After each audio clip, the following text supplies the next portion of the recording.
This is a season where I start my descent into madness.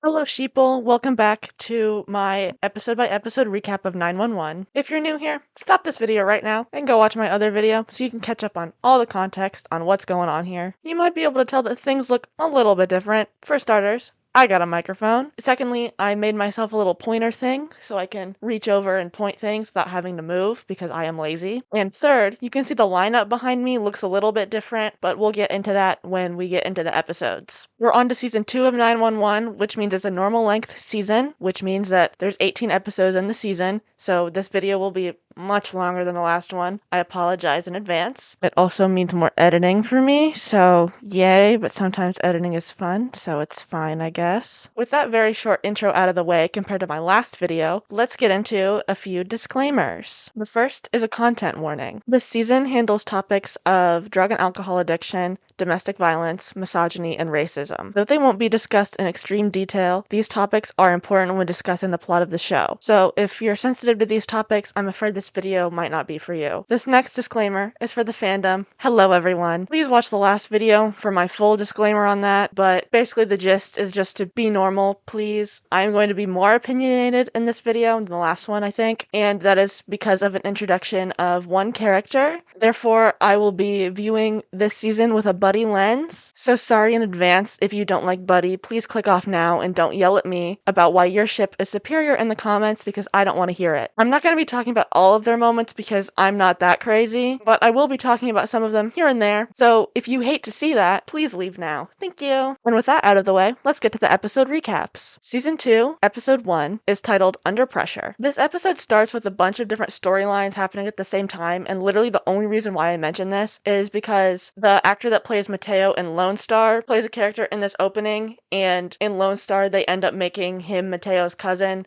and I just think that's kind of silly, to say the least. Anyways, on to the actual plot. Athena and Bobby meet up on their respective calls that coincide with each other, and Athena pushes Bobby up against a fire truck, and smooch, smooch, smooch, and they were both first responders. So there's this LAFD calendar contest where firefighters submit pictures to get into the calendar, and only one person from each station can get into the calendar, and it's all for charity. So they're not purposefully objectifying themselves for no reason. Buck is convinced that he's going to get in because he is young, hot, sexy, jacked white guy. And Chimney says that he's going to try getting into it for the purposes of Asian representation. And then Bobby is also gunning for the position as well. All of a sudden, though, Chim goes, "That is one sexy man." And Hen also goes, "Where's the lie? And I like girls." And Buck begins to turn around with this disgusted, jealous look on his face. I hear this agitating, grating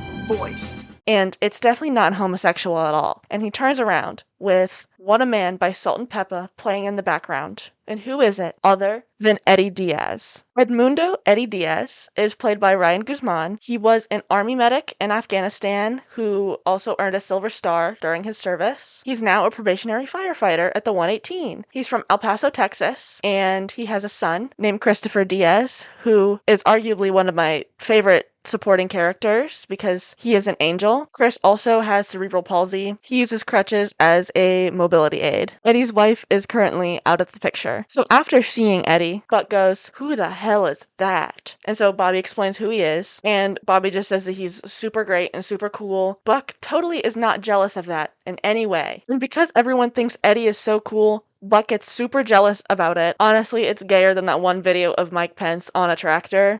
Okay, you want me to work that for you? So after their first shift of working together, Buck gets home, and by home, I mean Abby's apartment, and there's evidence that someone's there. He sees clothes strewn all over the floor, so he's like, "Abby's home," and he hears the shower running. So he decides to get ready to go into the shower with who he thinks is Abby. When he peels back the curtain, fully naked, by the way, it's not Abby.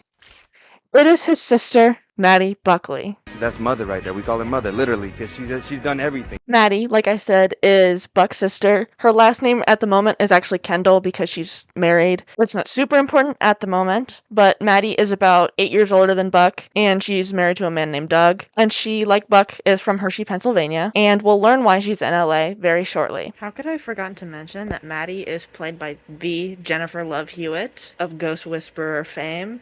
And yes, I did pop in just to add that. But after that crazy misunderstanding, Buck drops the fact that he hasn't seen Maddie in over 3 years. And obviously he asks where her husband is. And Maddie says she doesn't know, she doesn't care, and she's just passing through at the moment, so she's not going to stay for very long. And she's acting all weird about it, so something fishy is going on. The next time they're on shift, Buck is working out super hard, definitely for no reason at all, while Eddie is practicing punching on a punching bag. Buck decides to start taking selfies. Eddie notices and he's like, hey, you're in the wrong light. Like, here's how you can take better photos. And Buck gets pissed.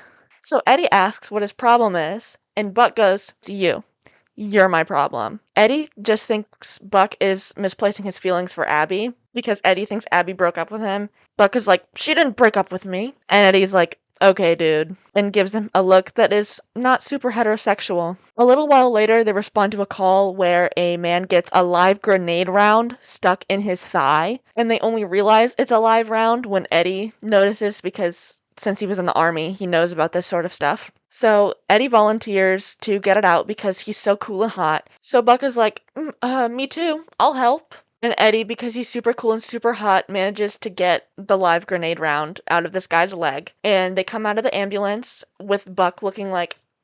And Eddie tells him, you could have my back any day. And Buck's like, or, you could have mine. We are literally only halfway through the episode at this point. Call Eddie Baby Gronk and Buck Livy Dunn the way that he rizzed Buck up so hard. I'm so sorry, that was really bad. Remember the calendar contest? Yeah, so Chim is talking to Hen about it, and he's like, I can't compete with these guys because they're more conventionally attractive, hot white guys. I'm an Asian man. I don't think it's going to work out. So he decides to drop out of the contest. Then we get a domestic scene between Bobby and Athena. They're watching a show together, and Athena tells Bobby that she wants to keep their relationship on the down low. Not the homophobic and racist down low of the 90s and early 2000s, but more of a casual down low. And later, Bobby wants to go out on a date with Athena. Athena is scared of people finding out and her being a divorced failure because she's a black woman, and Bobby doesn't know what that's like because he is a white man. Bobby asks her, rightfully, how long they're going to keep it a secret then, because what's the point of being in a relationship if they're just going to keep it a secret the whole time? And Athena goes, you kept your past a secret for years.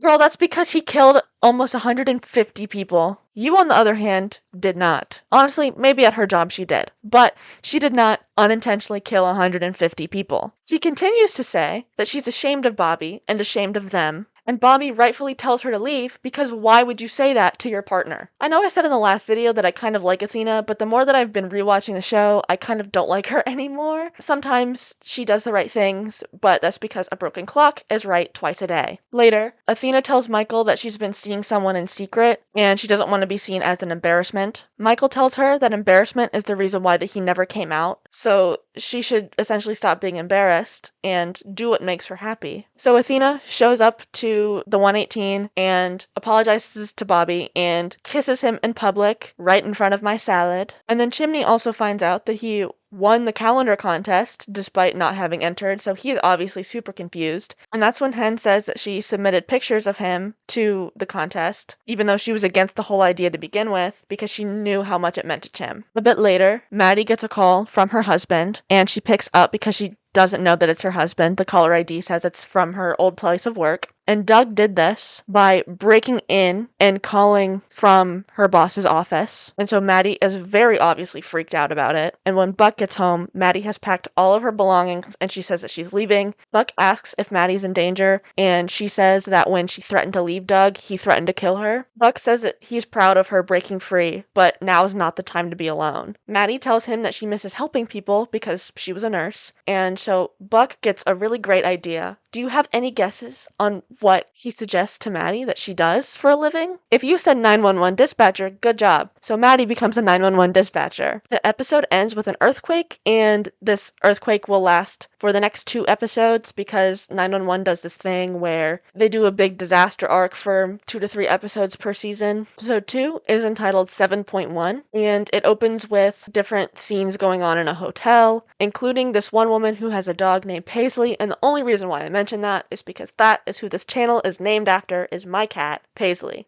And while it's showing all of these scenes of all these people in the hotel, the earthquake hits. 2 hours before this, however, we see Eddie dropping Chris off at school. Maddie is started working at dispatch and is working with one of her bosses, Josh, this man right here. And Josh is sassy and direct, therefore he is gay. And then not Mateo from Lone Star had been arrested by Athena. And then boom, the earthquake happens and the 118 is called to help the people in the hotel. In the truck on the way there, Eddie is trying to get a hold of his son, but because the cell towers are down, he can't. He then shows everyone a picture of Chris, and Buck is like, oh my god, he's so cute, I love kids. Eddie says that Chris's mom is not in the picture anymore, and Chris is at school, and Buck tells him that the school is the safest place where Christopher can be. And when they get to the hotel and Buck and Eddie are going up to rescue a woman, Buck info dumps about how schools are literally one of the safest places that you can be in an earthquake. Michael and May go to pick up Harry from school, and Harry is like, yeah, no school. School is closed for I don't know how long. And Michael is like, now is not the time to celebrate school being out. Like, I'm just like, oh my god.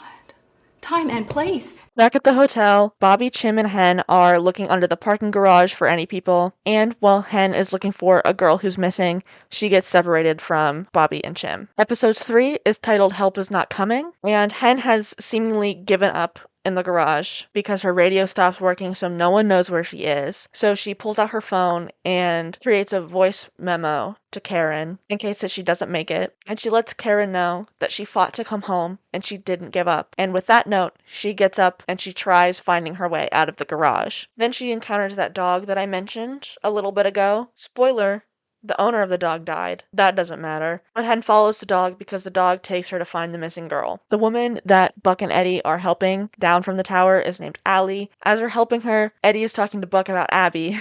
And Allie says that having someone to worry about is nice, but all she does is work. So Hen has found the girl, and all of the firefighters, including Buck and Eddie, who have gotten down from helping Allie, are looking for Hen, and then they eventually find Hen. And while this is happening, Heroes by David Bowie is playing, and that song is definitely not overused in Hollywood. When they're about to leave, Buck notices that the cell phone towers are back, so he texts Maddie that he's okay, and then he lets Eddie know so he can reach out to Christopher. And then after the shift, Buck drives Eddie to go pick up Christopher from school, and Buck looks on to their reuniting with big ol' hard eyes. They're huge. They're pumping out of his head like in old cartoons. Hen brings home the dog. Bobby goes over to Athena's house after the earthquake and he just wants to see her. So she comes out and she's like, you came all the way to see me? And Bobby was like, I would have walked if I had to. Aww. And Michael comes outside and he tells Bobby to come on inside. And Bobby's like, maybe later. Maybe now is not the time. And Michael's like, get on in here. The kids want to meet you. Aww. And now that the earthquake is over, we can get back to our regularly scheduled drama. Episode 4 is titled Stuck. This episode opens with a montage of Eddie and Chris getting ready in the morning, and I just want to point this out because despite Chris's disability, Eddie gives Chris a lot of independence. Just because Chris has cerebral palsy doesn't mean that it stops him from doing things. And then Eddie drops Chris off at his abuela's house. Athena's captain talks to her about Athena possibly becoming a lieutenant and that she should think about it. But guys, do you remember when she stalked a 14-year-old and arrested her? Yeah, that's the exact material that the LAPD needs for someone to become a lieutenant, apparently. But ultimately, by the end of the episode, she decides not to do it because she likes where she's at her job. So there's this call that the 118 goes on, and Buck and Eddie are getting flirted at a lot. And as they're leaving, they're walking very closely to each other. Buck and Eddie are so close that their arms are brushing. And when Buck asks Eddie if Chris is the reason why Eddie doesn't date, Eddie says that, and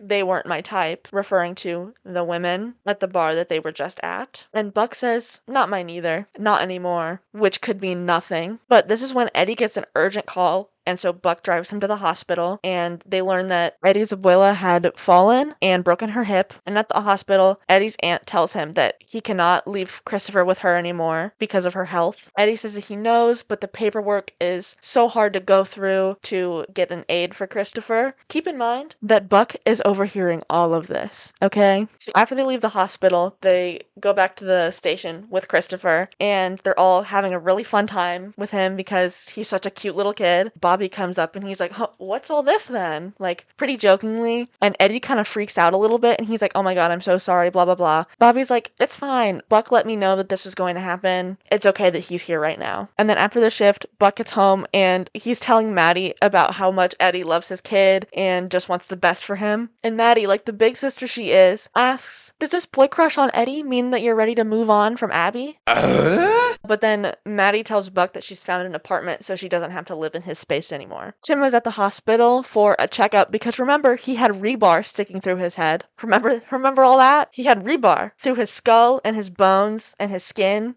and his brain and his head. Anyways, while he's leaving, he runs into Tatiana and she is pregnant. She is pregnant. She is bursting at the seams. And Chim is like looking at it like, is this mine? And she's like, oh, it's not yours. It's my husband's. Excuse me? They broke up probably like 7-8 months ago. How has this turned around so much that she's not a commitment phobe anymore? But anyways, on their next shift, Buck is telling Bobby that he feels like Maddie is just leaving all over again now that she's thinking about moving into a new apartment. And Bobby's like, she's living 10 minutes away. It's going to be fine. You're going to be able to be there for her. And then Buck asks Bobby if it's weird that he's still living in Abby's apartment, and Bobby's like, yeah, it is. Buck also tells Bobby that Abby is essentially ghosting him at this point, like they haven't spoken to each other in weeks. And then on the same call, Buck is telling Bobby all of this. Chim is telling Hen about the situation with Tatiana. Hen calls Tatiana a bitch, and Chim is like, whoa, whoa, whoa. And Hen is like, you get to forgive and forget. I get to hold a grudge until I die. But after the shift, Buck gets Eddie to come over to his apartment to help Maddie move into her new one. But that's not the reason why Buck invited him over. Buck then introduces Eddie to Carla to help out with Christopher. And guys, remember, this is literally the 4th episode Buck has known Eddie. Like, they've probably known each other for less than a month, and Buck is already doing so much for Eddie. Kind of insane, kind of ridiculous. They kind of might be in love, but that's besides the point. Jim meets up with Tatiana to get closure with her, and he tells Tatiana that he's happy that she didn't try pretending with him when he was in the accident. And he felt like he was pretending too, because he felt like their whole relationship was some kind of performance, and he felt like that he just wasn't enough for her because he was lying about all of the things that he did in their relationship. And then at the end of the episode, Buck helps Maddie move all of her things, and by all of her things I mean 2 suitcases worth of things, into her new apartment. Episode 5 is titled Awful People, and there's a plot in this episode where there's a 911 dispatcher who's terrible at her job, but I'm gonna skip over it because it's not very important and I don't really care. Maddie meets with Athena to go with a ride along so Maddie can get a better understanding of who is calling 911. And Maddie tells Athena how strong she feels after leaving her husband, and she also expresses worry about Buck because of Abby and their entire relationship and its distance. So the Wilsons and Michael are at the park with their kids and his kids, and Michael is worried that the kids are going to start liking Bobby more than Michael. Hen and Karen are like, it's fine, you're their actual dad and they love you, it'll be okay. And while this is happening, Denny and Harry, so remember Hen and Karen's son and Michael's son, are playing with the Wilsons' new dog when this woman comes up and snatches the dog, and to quote Elton John, the bitch is back. The woman who picked up the dog was Eva. Hen and Karen notice and immediately come running, and they shoo the boys away and confront Eva, and they're like, what is wrong with you? What are you doing? Karen says that she's not his real mom because she gave up her rights, and Eva's like, yeah, I gave up my rights, but he didn't. And then it pans to a man standing behind her, and it's Denny's biological father. And Eva goes, I'll see you in court, and then walks away. Later, because Hen is so worried about losing Denny, she is following Eva to try and find any dirt on her to make sure that they keep Denny. She goes to where Eva's living, and she finds out Eva has overdosed, and Hen contemplates leaving her there to die, but ultimately she calls 911, and when Eva comes to, she thanks Hen for saving her life. Well, and by thanking her, I mean she says that Hen still loves her, and Hen is like, I save awful people every day because it's my job. And then she leaves. And then at the end of the episode, Hen and Karen talk to Denny's biological father, and he realizes that they are obviously what's best for Denny, so he drops the case to get custody of Denny. Episode 6 is titled Dosed. Maddie is getting furniture moved into her apartment with the help of Buck, Eddie, and Chim, and Buck and Eddie are sharing a single brain cell in the process. But at one point, Maddie says to Buck, oh, he's so cute. And Buck's like, yeah, he has a kid though. And Maddie goes, Chim has a kid? And Buck's like, wait, I thought you meant which could mean nothing. On the first night of Maddie sleeping in her apartment, she's super paranoid the whole time, despite the alarm system that Chim helped set up. And when she gets to work, her boss, not Josh, someone else, her boss notices that Maddie's super tired, and so Maddie tells her boss about everything that happened with Doug. A helicopter from a news station crashed, and the 118 is called to help them, and Buck flirts with the reporter, Taylor Kelly, and later she shows up to the 118, and she wants to write a story about them because they helped her, and Buck flirts with her here as well, but Eddie interrupts him, which could mean nothing. Taylor tells them that she's going to make them famous, and Bobby obviously gets very scared, and he looks visibly nervous. So Taylor's asking them all why they became firefighters. Hen says it was because she got shot when she was a kid. Eddie says it's because he misses the camaraderie of the army. And then Chim is showing the camera all of the baked goods that firefighters get. And one of those things were brownies or fudge or something that everyone else got, but Chim was too late to the party too. But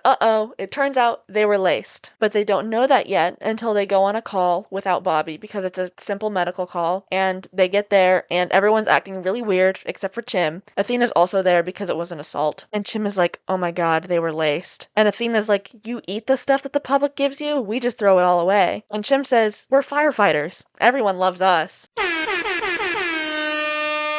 Bobby, he's still at the station, and because he's high, accidentally calls Taylor his daughter's name. Taylor tries digging deeper into why he called her that, and eventually Bobby ends up on the roof of the 118, and Athena has to get him off of it. And the brownies were not laced with weed, like a normal person would suspect. They were laced with LSD, because God forbid this show does something normal.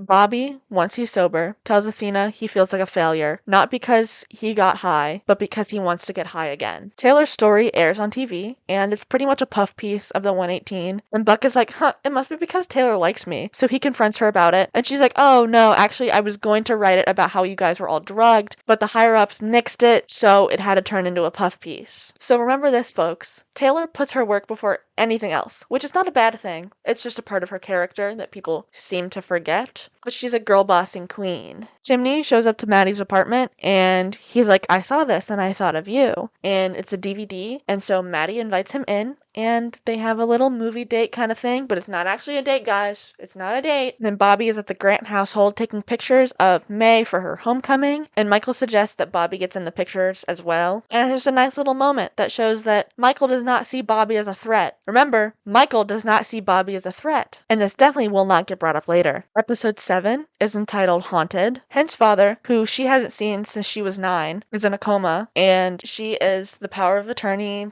/ next of kin, so she has to figure out whether or not to pull the plug. Later, Hen and Karen are going through her dad's house, and they find a newspaper clipping of Hen from a few years ago, so Hen is even more conflicted on what to do about him, because obviously he left her, but he still seems to care about her despite not being in her life. Eddie is touring a school with Carla for Christopher, and it's a fancy school, so they need a parental interview before they accept Christopher in. And Carla just tells Eddie to give them their custody agreement so that his wife doesn't have to come in for it, and Eddie's like, but we're still married. Eddie does manage to get a hold of Shannon. This is Shannon, his wife, because she shows up at his house. She obviously asks to see Christopher because it's been almost 2 years since she's seen him, but Eddie's like, no, you don't get to see him. And Shannon's like, you know why I left. I left to help my dying mother, and you could have come with me. Eddie said that he didn't want to leave Texas at the time. And Shannon goes, right, because Eddie knows what's best for everyone. She said that she needed someone to have her back while she was still in Texas, but Eddie was all the way across the globe in Afghanistan. Hen is over at Athena's, and Athena's telling Hen about why she became a cop, and it's because when she was 9 years old, there was this girl in her neighborhood who got killed, and they never found out who the killer was. And Athena really hated how that affected the girl's family, so she decided to become a cop. And then Hen tells Athena that it's hard to decide whether or not to pull the plug on her dad, even though it shouldn't be hard because he left her when she was 9 years old. And she's like, but it's still my dad. Eddie tells Carla about the fight that he had with Shannon, and Carla tells him that he needs to just suck it up and let her back into their lives because that's Chris's mom.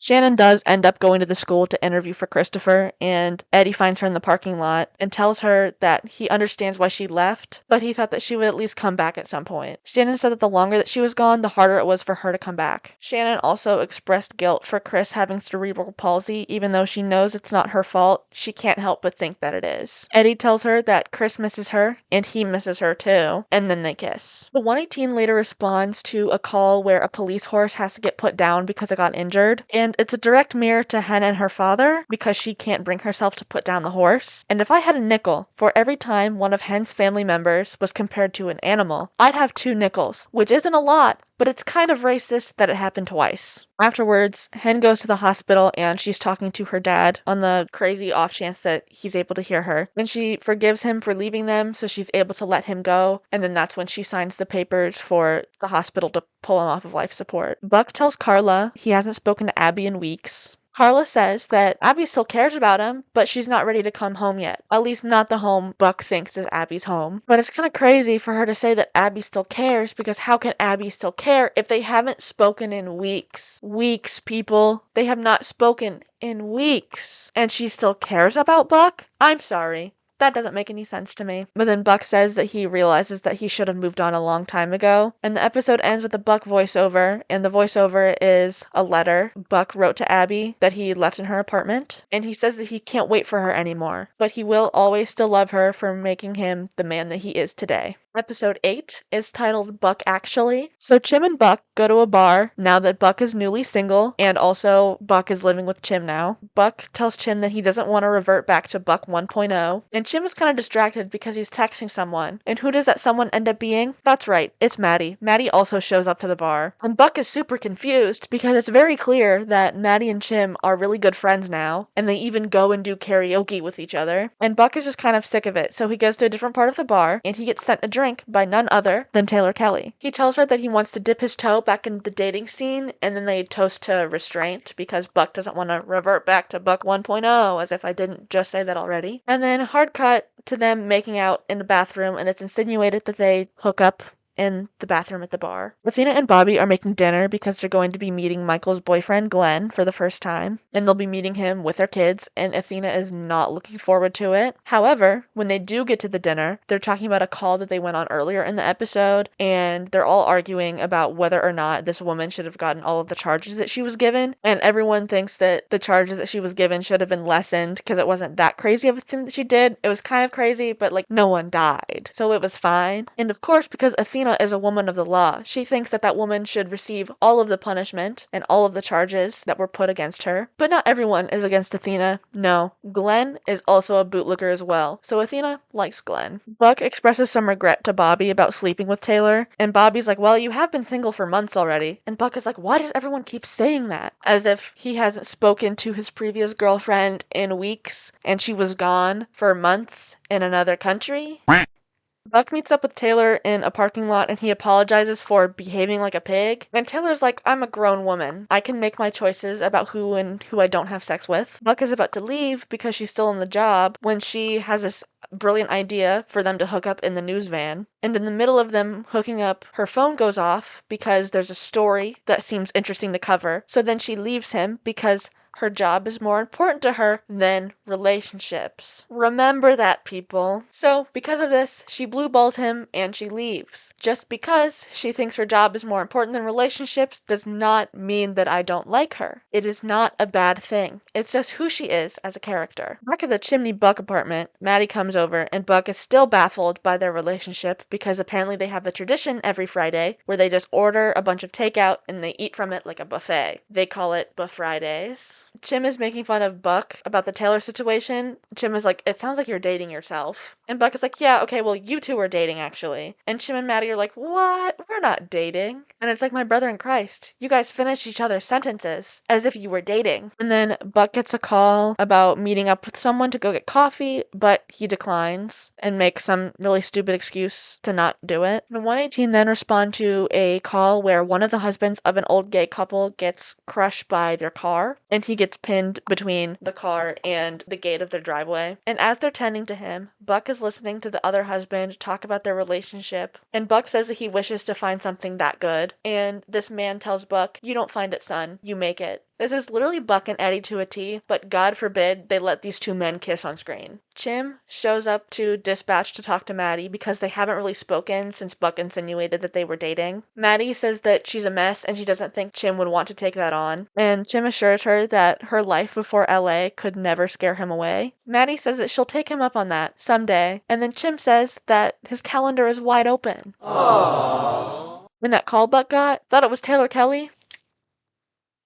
Wrong. It was Allie from the earthquake. So Allie and Buck meet up at a cafe, and they end up talking for hours, and it's cute, I guess. But that's what happens at the end of that episode. Episode 9 is entitled Hen Begins. So this episode is one of many Begins episodes, which are essentially the origin stories of all of the main cast. These episodes are peak television, however, they're very plot heavy, so I'll try to get through them as best as I can, especially because this video is going to be so long, and I am going to give Hen this wig because she has a wig in the past. That's how you know it's the past. And trust me, it's supposed to look bad on purpose. This episode takes place in 2010, and there's some misogyny and racism throughout it because, surprise, surprise, Hen is a black lesbian. I'll try to limit it as much as I can, but it's very relevant to Hen's story as a firefighter up and coming in the 2010s. Hen used to be a pharmaceutical rep, but she ended up quitting her job, and she's with her life coach talking about what she wants to do with her life, which she doesn't know what she wants to do with her life. And then all of a sudden, her life coach has a heart attack. Hen calls 911 and she starts performing CPR on her. And once paramedics arrive, one of them tells Hen her performing CPR is the reason why that her life coach will live. Later, when she gets home, she's talking to her girlfriend Eva, because she's with Eva at this point. And Hen says that she thinks that she's found her purpose in life. And Eva's like, "Are you sure this is a sign from God? I think it was just a fluke." Hen said that the sign from God was when she got shot and survived. Today was just a reminder of that. And Eva was like, "Well, you're gonna be a black lesbian in a boys' club." And Hen is like, "I'm gonna Rosa Parks the hell out of that thing." So then Eva finally understands that Hen is super serious about this. So then there's a montage of Hen going through her training, and then she burns her fuck-ass wig. So say goodbye to the short time that fuck-ass wig was up there. And by the end of this montage, Hen is a certified firefighter paramedic. Hen walks into the 118 looking super excited to start her job, but then this all comes crashing down when she meets the captain, Captain Gerard, who calls Hen the new diversity hire, if that doesn't tell you the environment that she's putting herself into. And the one guy who speaks up and says, "Cap, there's another way of putting that." And it's Chimney, of course. He's called Howie at this point because he hasn't gotten his nickname yet, but I'm still gonna call him Chim because Howie's kind of weird. Everyone is treating Hen pretty terribly though, and one of these people, his name is Tommy, so keep that name in the back of your mind. And he essentially calls Hen bitchy, and then some other guy on the team insinuates Tommy is gay. So super cool environment at the 118 in 2010. Gerard continues to be a raging misogynist. If the term existed back then, would essentially have called Hen a DEI hire, as if Hen literally didn't pass training, as if Hen can't do her job that she was trained and hired to do. Jim is trying to be nice to Hen through all of this, but because of the hostile environment, Hen doesn't really trust him. On one call that Hen goes on, she meets Athena, and Athena gives Hen her card so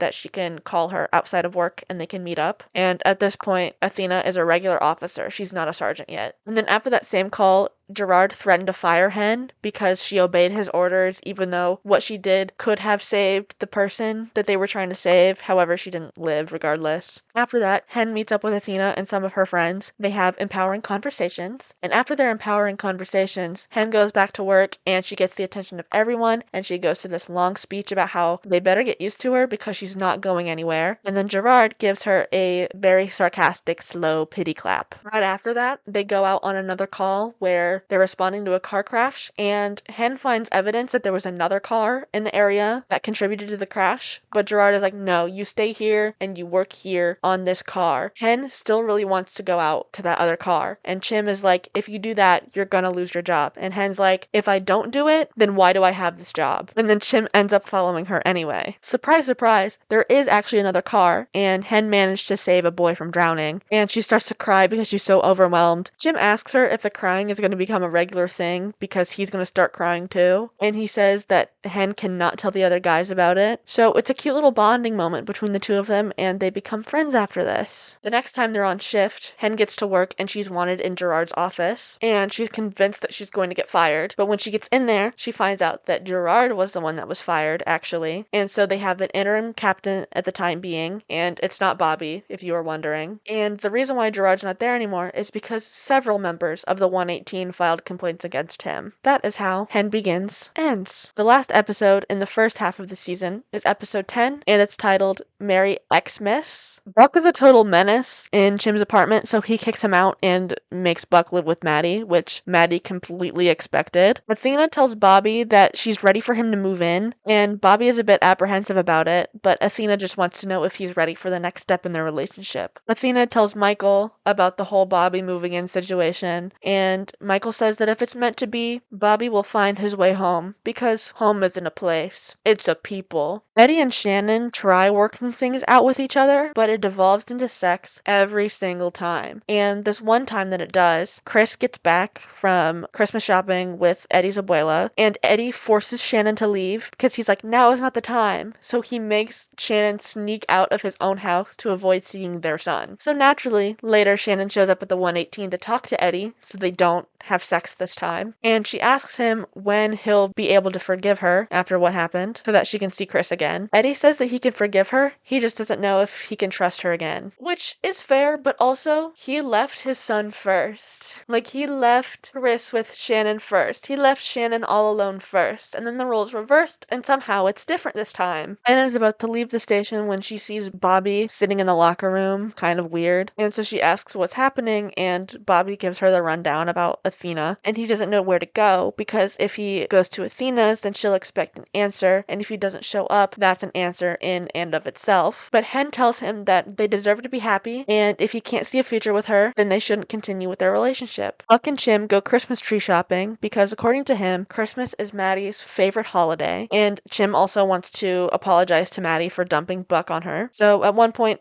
Buck leaves to go look at some more trees, and Chim runs into this guy named Jason, and Jason gives Chim some advice about what he should do with Maddie. Chim and Buck get to Maddie's apartment, and Maddie looks terrified of all of the Christmas things that they're bringing in, and when Buck walks in with additional decorations, she completely goes off, and Chim is like, oh my god, we totally overstepped, and Buck is thoroughly confused because he knows that Maddie loved Christmas, and Maddie's like, I don't want to talk about it. She and Buck get into a fight about it, and then Chim walks out and he puts the tree that they bought on the curb. Later, Chim's at a DVD store and he runs into Jason again. Kind of weird, but okay. And Jason gives Chim the idea to try again with Maddie. And when Chim is trying to pay for the movie that he's buying, he realizes that he lost his wallet somehow. So Jason is nice enough to buy Chim's movie for him. Buck and Eddie are at a mall or something. They took Chris there so that he could talk to Santa. And there's this thing where Chris is privately talking to Santa, so Buck and Eddie are all alone talking about Shannon. And Buck's like, well, this isn't any of my business. And Eddie's like, yeah. And then Eddie tells Buck about the business with Shannon. Eddie tells Buck that he ran out on Shannon and Chris first, because instead of going home after his first tour in Afghanistan, he re-enlisted. And he re-enlisted because Chris had just gotten his diagnosis. Then after this conversation, Chris gets done with seeing Santa, and so Buck and Eddie go over to pick him up. Eddie and Chris walk away, and Buck is still there. And one of Santa's helpers emphatically tells Buck that he and Eddie have an adorable son. And what does Buck do? He hesitates for a little bit, but he's smiling, and he's like, thanks, and then walks away. He doesn't deny it. Why would the show do that?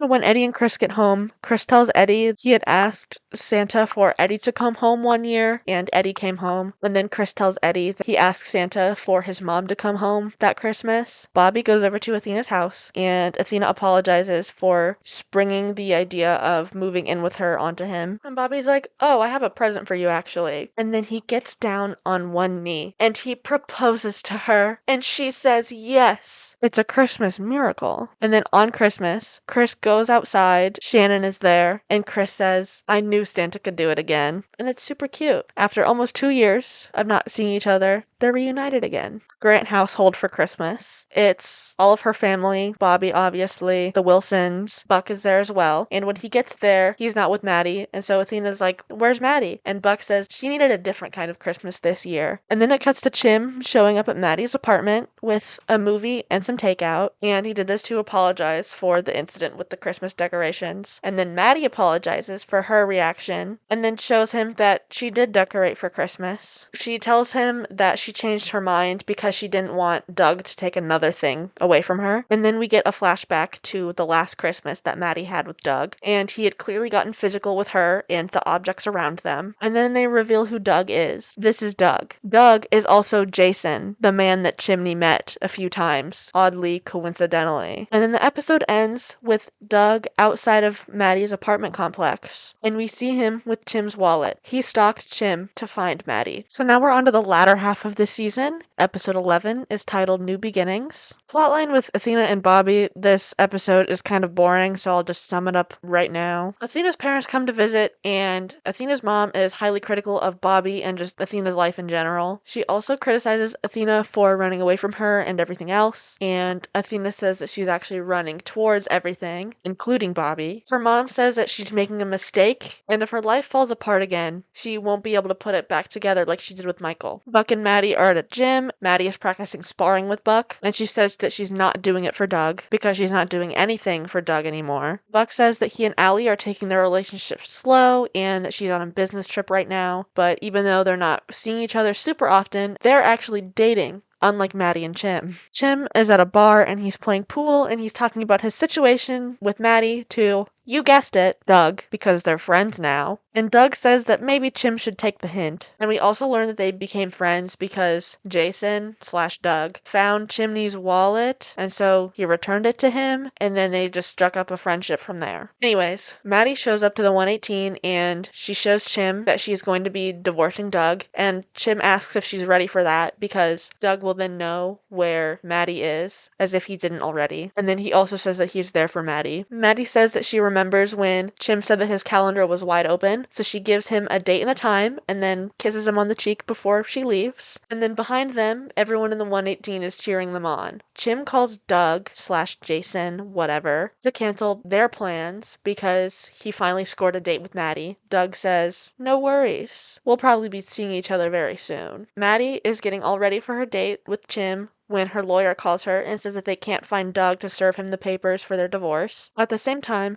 Chim shows up to her apartment complex and Maddie buzzes him in, and she opens her door so that he can just come right in when he gets inside. And so Chim gets into the courtyard area, and Doug is following right behind him, and he stabs Chim a few times in the stomach and then goes to find Maddie. Maddie hears Doug enter the apartment thinking it's Chim, and she's like, you're not gonna believe this. And then she turns around, he goes, hi babe, and then punches her in the face. And then that is how that episode ends. The next episode, episode 12, is entitled Chimney Begins, which is an amazing episode because it's about Chimney, and as you may or may not know, I love Chimney. The episode opens with Chim in this kind of liminal space with his life flashing before his eyes. We cut back to 2005, and Chim is working at a karaoke bar. If Chim was Gen Alpha, he definitely would be falling for those Sigma grind set TikToks, but I digress. He works there with who is essentially his brother, and his name is Kevin, and all of a sudden a fire starts at the bar. Chim is super calm throughout the whole thing. He gets everyone out, and everyone's congratulating him for practically saving everyone in the bar and just acting super chill about it. So Chim gets home, and he is living with Kevin and Kevin's parents, the Lees, and he tells them that he applied to become a firefighter, and they're like, oh my gosh, that's great. Kevin also says that he applied to become a firefighter, and they're like, not great. You can't do that. That's dangerous. But the Lees also tell Chim that they should tell his dad because he's going to become a firefighter. And Chim is like, haha, yeah. So anyways, next we get the classic training montage, and they pass training and they're now firefighters, not firefighter paramedics yet. And once they're done with training, they get sent to different firehouses. So when Chim shows up to the 118, the first thing that is said to him is by Tommy, and he asks, did we forget to tip the delivery driver because they had just ordered Chinese food? Get it? It's funny because Chim is Asian, so you can already tell how terrible the situation is at the 118. While the 118 goes on calls, Chim is forced to stay behind by Captain Gerard to do cleaning tasks. There's another montage of Chim cleaning, studying, and perfecting putting on his uniform, and then him back at home with the Lees, and Kevin is talking about how cool his job is, and Chim has to go, haha, yeah, I do all that crazy stuff too. And then the montage ends when this woman drives into the station while everyone else is gone, except for Chim. This woman drives into the station with her husband, and she thinks that he's having a heart attack, but because Chim has been studying so much, he knows that it's just a panic attack, and he helps out with them. That night, Chim calls his dad, who is living in Korea, and his younger half-brother Albert picks up before their dad comes over and shoos Albert away. And Chim is telling his dad about his job, and his dad could not care less and finds some really stupid excuse to hang up. We then learn Chim's mom has died, and that's why he's living with the Lees. And Mrs. Lee says that his mom was her best friend and a great woman, and that's why they took Chim in when she passed away. Chim continues to be ignored at work, even though he tries so hard, especially with Tommy, to become friends with him. But Tommy straight up ignores Chim. Like, Chim is talking to Tommy, but Tommy does not gaff. And he even yells at Chim and is like, stop talking to me. I don't want to talk to you. Then a paramedic named Eli walks in, and he says that Gerard put Chim with Eli for the day. And Chim's like, but I'm not a paramedic. And Eli's like, yeah, you're not much of a firefighter either, so it's either this or you're cleaning. And Chim's like, put me in, please. And then there's a third montage of the episode of Chim in the ambulance with Eli. End of the day, Chim is in the back of the ambulance with Eli, and Chim just doesn't know why no one wants to be friends with him. And Eli says that he essentially has to earn his trust with everyone because people die on the job and people don't want to get close with each other, blah, blah, blah, whatever. And so Chim has to earn their respect. For starters, how can Chim earn their respect if they're all racist towards him? But anyways, they're called to a large apartment fire. Kevin's station is there too, and Chim's up on the roof, Kevin's up on the roof with a few other firefighters, and they're venting the ceiling to help out with the fire. Then all of a sudden, this pregnant woman comes up onto the roof, and everyone's yelling at her, like, hey, stop, don't move, but she's moving, and she keeps walking. And so Kevin jumps in front of her to save her life, and in doing so, he falls to the roof, and Kevin does not make it out alive in the hospital. And let me just say, his funeral scene is so sad because I cannot see my favorite character, Chimney, crying. So it's a very sad moment for me because this is all about me. Chim took a small leave of absence and now he's back at work. And at work, they respond to a floor collapse at some department store. And Chim realizes it's because of a methane leak, and Tommy is still in the building, and the building is about to explode. So Chim rushes in and gets Tommy out just as the building is exploding. When Tommy gets back to work, he thanks Chim for saving his life, and then they shake hands, and it's insinuated that they have become friends now. Definitely a choice. Chim moved into his own apartment, and Mrs. Lee shows up, but it's without Mr. Lee because he's not ready to see Chim yet after Kevin died. Chim blames himself for what happened to Kevin, but Mrs. Lee tells him that all he did was help Kevin find his purpose because Kevin was so happy being a firefighter. She tells him his mom and Kevin are proud of Chim and they'll be watching over him. The episode ends with Chim lying on the ground after he was stabbed.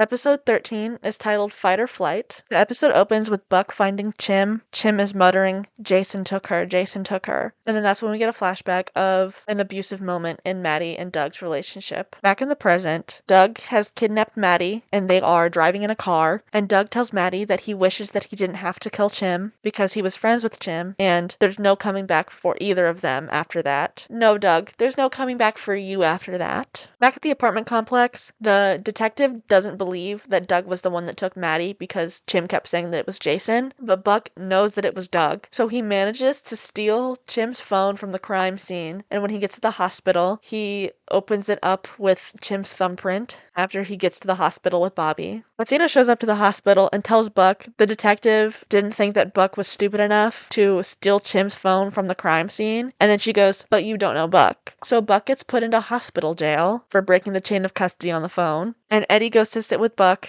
and he tells Buck that it's not his fault, even though Buck was like, I was supposed to keep her safe, and Eddie was like, it's not your fault. Athena tells Buck that they can't use the phone anymore, but they can use it because they're not cops. Athena is a cop, but she's not on duty. So It's fine. They can use it. Maddie and Doug pull into a gas station. This is when Doug gets an Amber Alert on his phone about Maddie, so he goes to dump his phone. While he walks away, Maddie decides that she's going to try and get out and run. By the time she's out of the car, Doug has returned, and she tries making an excuse about going to the bathroom. So Doug allows her to go to the bathroom, and while she's in there, she writes a help note, or at least starts writing the help note, and then she tries climbing out of the window in the bathroom, but she doesn't make it very far by the time that Doug catches up to her. Then the gas station clerk tries stopping Doug because he has a gun, but Doug tackles the clerk and ends up shooting and killing him in front of Maddie. There's a bit of a time skip at this point, but Maddie and Doug are still on the road, and this time, Doug has a gun.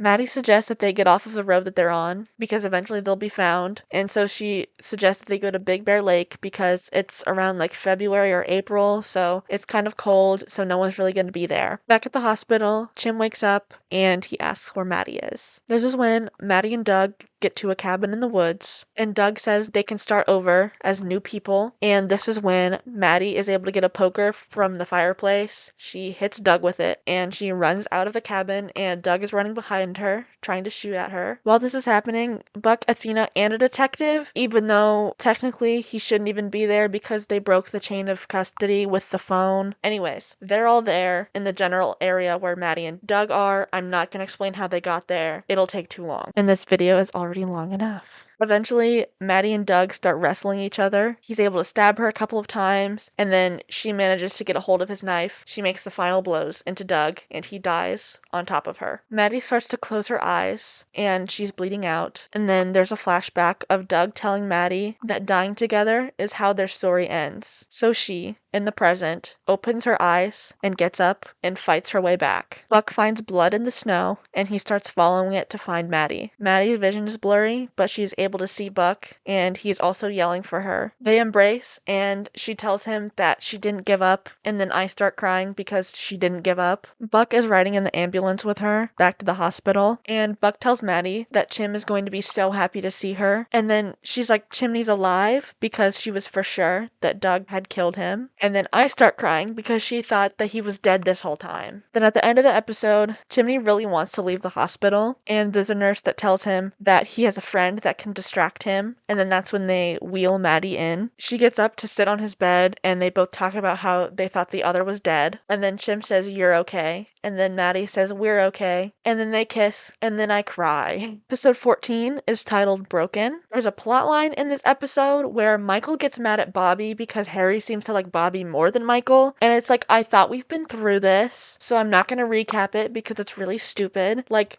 guys, we talked about this in like the 4th episode. Why are we here? Michael does end up apologizing for his behavior, obviously. So this whole thing was pretty pointless, but all we get out of this is Michael telling Bobby he and Glenn broke up and Michael doesn't want Athena to know about it. Chim is at home because he's recovering from being stabbed. Maddie and Chim are still planning on going out on a date after all of that, even though they have not worked through their extremely traumatic experience that they experienced together. Josh gives Maddie recommendations for the date, but she says that she doesn't want to go anywhere super fancy or serious. Later that day, Josh asks her why she's still at work, and she says it's because that she has not found a date for her and Chimney yet, and Maddie just wants to leave everything behind her. But she says that she's not ignoring it. Sure, Jan. Maddie's at Chim's apartment for their date, and Chim says that they're not okay after what happened. Maddie says that their relationship is never going to be the same, and Chimney agrees. So Maddie decides to leave, but before she does, he says that they aren't saying goodbye, and they just need a break. That's when Maddie kisses Chim, and then she leaves. Episode 15 is titled Ocean's 911. This is a fun little bank heist filler episode, so I'm going to skip recapping it because nothing drama related happens in it, but it's really fun, and you should check it out if you want to, because it leaves you something new to watch that I haven't spoiled for you already. However, at the end of that episode, the fire chief shows up at Bobby's apartment because during the heist investigation, the LAPD uncovered stuff about what happened in Minnesota, so Bobby is relieved of duty until the investigation investigation can continue. And they didn't know about this information because Bobby and some other people back in Minnesota had lied about it so that Bobby could get hired at the LAFD. Episode 16 is entitled Bobby Begins Again. The episode starts with Bobby being questioned at his hearing, and we get a flashback to 2014 because that's when the apartment fire was. At the apartment complex, Bobby's wife manages to make it out alive, but she's pretty badly burned. Their kids, on the other hand, were dead on arrival. Bobby goes to the hospital with his wife, but she ends up dying in the burn unit. Bobby's chief suggests that he goes to AA after all of that, and he does. And after a while, Bobby says that he's ready to continue work, but his chief says that his team might not be able to trust him after everything that happened. And Bobby's like, listen, I have this book and I have to atone in my own ways. So if you have to transfer me so I can do it, then transfer me. So then he gets transferred to LA.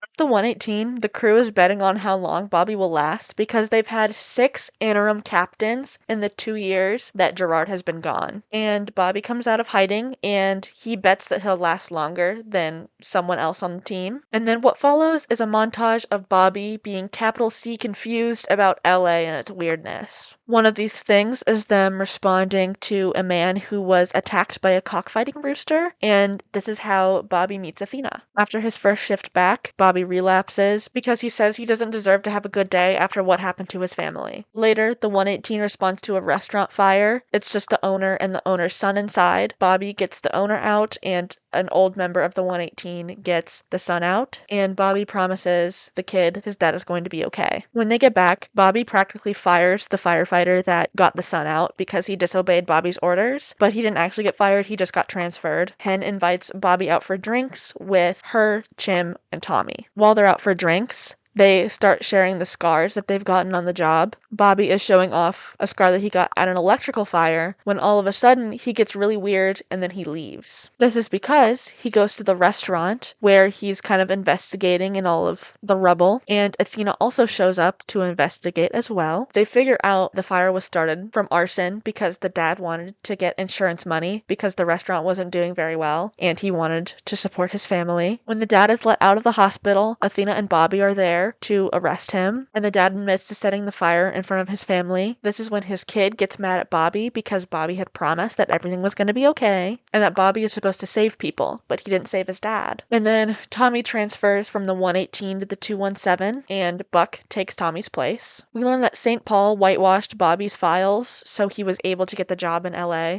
and Bobby allowed them to do it. Back in the present, Bobby shows up to the 118 in plain clothes, and he tells everyone that he's suspended for the time being as they investigate his past. He said that he knew his past would catch up to him eventually, but he didn't think that he would have anything to lose back then. Now he realizes that he does have a family to lose. The episode ends with Bobby at his hearing, and the board tells him that they will use whatever he gives them to decide whether or not he keeps his job. Episode 17 is titled Careful What You Wish For. There are 2 cute and gorgeous little Unabomber moments that happen at the beginning and end of the episode. Eddie and Shannon are at the beach, and he's telling her that he and Chris both love having her around. Shannon asks him what he wants and what she is to him. Eddie says that he's just waiting for some sort of sign to decide whether Shannon will just be Chris's mom or whether she will stay his wife as well, which is kind of weird because Eddie's not really a universe sign kind of guy. But this is when Shannon tells Eddie she's pregnant. Bobby is at home planning his wedding with Athena when Buck shows up, and Buck shows up all frantic, and he's asking when Bobby's coming back because interim Captain Han is a monster. So what if I'm the monster?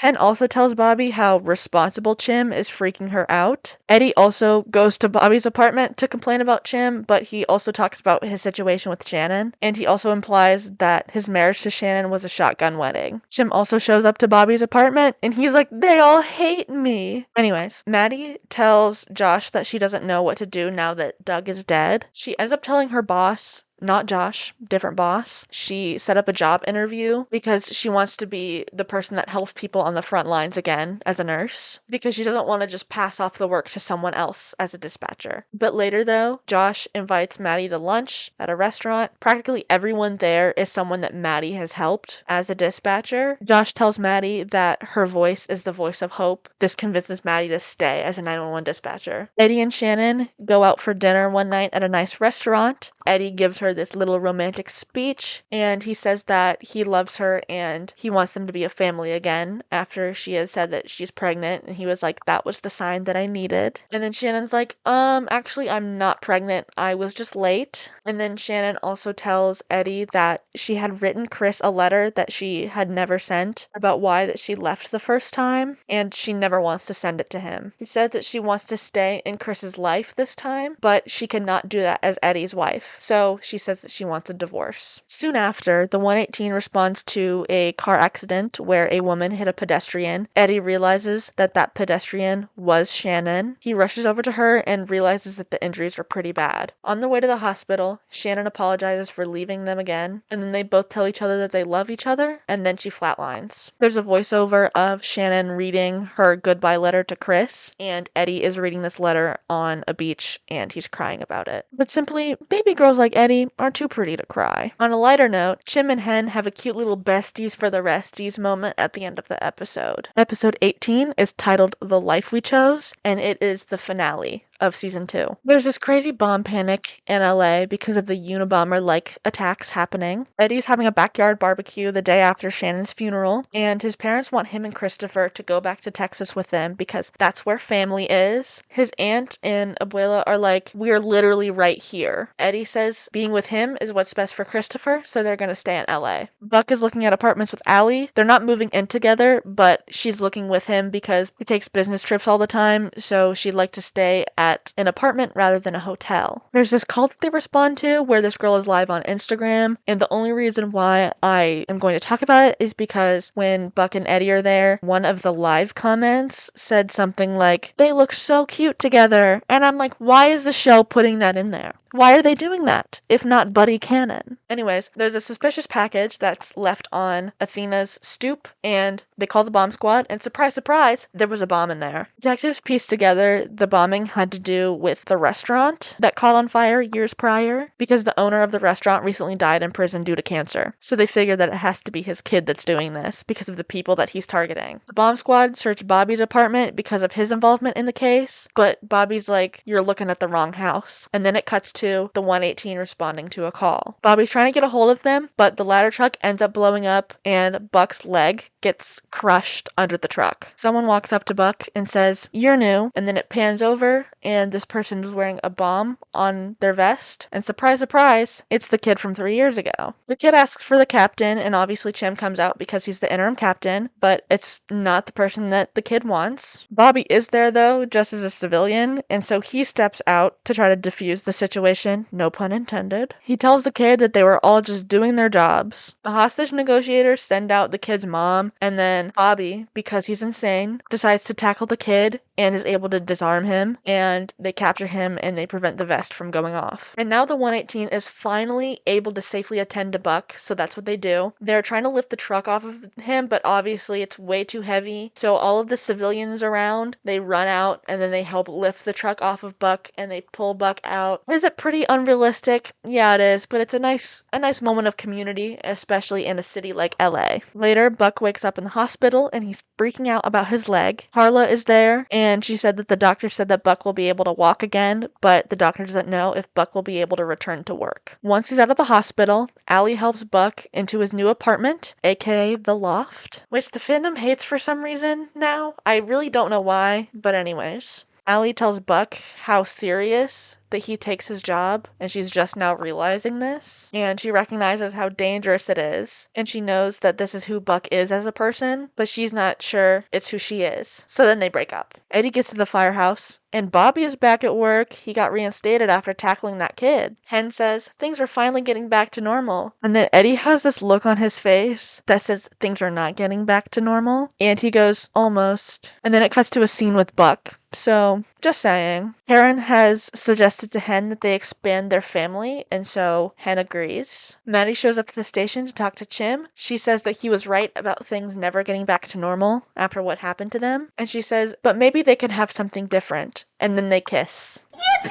Maddie is at the loft with Buck, helping him get ready for something important to Buck, very important to Buck. And Maddie's like, I shouldn't even be taking you. You're supposed to be resting. And then Buck tells her how badly he wants to get back to work because being a firefighter is his life. And the event that Buck was saying was very important to him was Eddie's ceremony of him no longer being a probationary firefighter. He is a full-fledged firefighter now. There's a little celebratory montage about it where Eddie and Buck hug. It's cute. There's a little moment with Chris. And then Chim twirls Maddie, and it's really cute. And then the season ends with Bobby getting home to Athena and asking if she has any plans for the day. And she's like, no, it's just chores, blah, blah, blah. Really boring. And Bobby says, let's go get the kids and let's go get married. So that's exactly what they do. They go to a courthouse with May and Harry and they get married. And that is the end of 911 Season 2. So with that concludes my Season 2 recap of 911. I hope you enjoyed this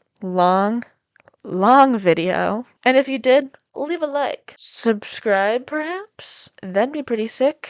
The next time you see me, I'll be talking about Season 3 in a new location. Not sure what that's going to look like, but it's going to be fine. Go yell at me on Tumblr if you want. I'm not really anywhere else. My username is Sunny Marigolds with 2 S's and marigolds. And thanks for watching.